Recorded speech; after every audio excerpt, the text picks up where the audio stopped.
কিশোর নয়ন সাহা মৃত্যুর ঘটনায় সরব এবার সোনামুড়া জেলা কংগ্রেস। শনিবার দলের তরফে মেলাঘর থানায় প্রতিনিধিমূলক ডেপুটেশন দেওয়া হয়। চলতি মাসের 28 তারিখ অমানবিক ঘটনাটি ঘটে মেলাঘর পদ্মটিপা এলাকায়। অভিযোগ 13 বছরের কিশোর নয়ন সাহাকে বেধড়ক মারধর করেছিল রাষ্ট্রবাদী নেতা দুলাল সূত্রধর। পরবর্তী সময়ে কিশোর অপমানে অগ্নিদগ্ধ হয়ে মারা যায়।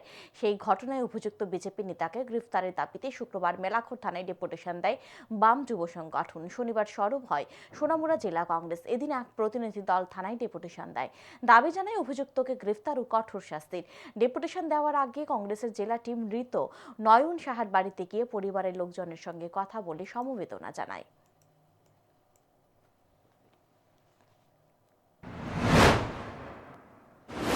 আজকে সবাই শোকাহত এবং এই মেলাঘরের এই ঘটনার পরিপ্রেক্ষিতে আমরা সকলেই অত্যন্ত মর্মাহত।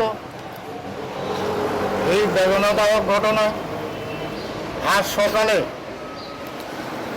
ভারতীয় জাতীয় কংগ্রেস দলের পক্ষ থেকে সোনামুড়া জেলা কংগ্রেস কমিটি আমরা এক প্রতিনিধি দল প্রদীপ স্যার বাড়িতে যাই, ওনার পরিজনদের এই শোকাবহ পরিস্থিতিতে ওনাদের সমবেদনা জ্ঞাপন করি।